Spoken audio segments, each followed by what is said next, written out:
Yeah, baby, the all-new NT1. All new? It's an NT1. That's what it says. NT1. So then why? Oh, trust me, this is actually rather expected.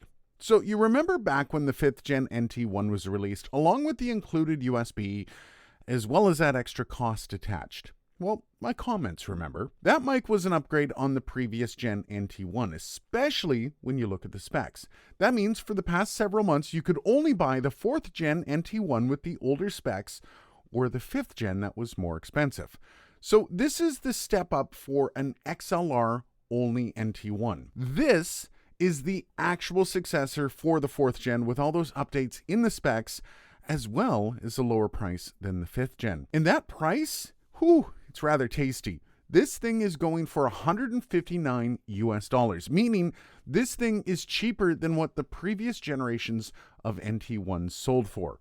A nice bonus if you have no interest in that USB combo. But then what's with the Signature Series name?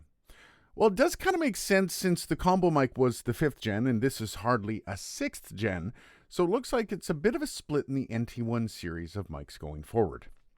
Okay then. What do you get if you're buying this? Well, basically the latest and greatest NT1. Now, the specs have changed quite a bit in the step up from the 4th gen, and once again, this is probably the quietest condenser mic on the market, with the EIN coming in at 4 dBA weighted, which is ridiculous. That is coming in half a dB lower than the 4th gen. Now, this is a little less sensitive as well, as it has that extra 10 dB of max SPL coming in at 142 dB. Also, remember that the 5th gen was a bit bigger than the 4th gen?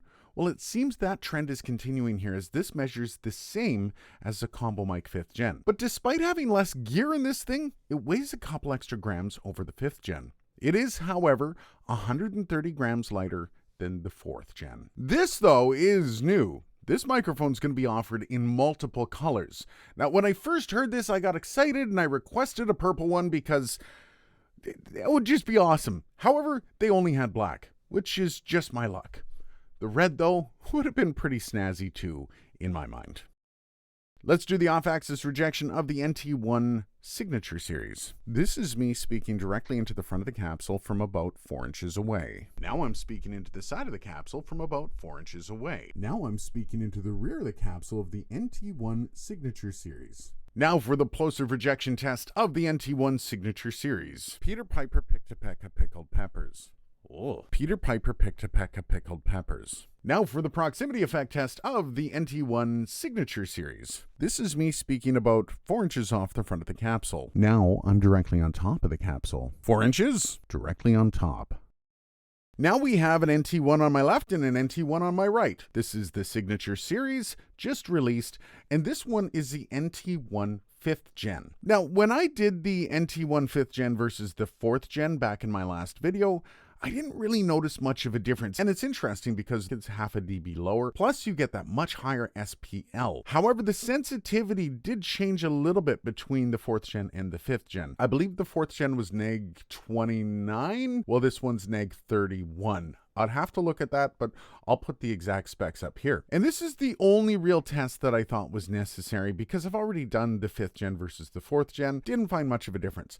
However, these two are supposed to be basically identical because it's supposed to be the same mic. However, it just doesn't have the USB on the Signature Series. What do you think as I go between them? So then, this is kind of a no-brainer. If you were a fan of the old NT1, or perhaps were into the 5th gen but didn't want to dive in on the price or the USB, this is one of the best studio mics on the market at a much more agreeable price. This thing is easily one of the easiest mics to recommend for any studio, from music to voiceover. This microphone will fit into most lockers.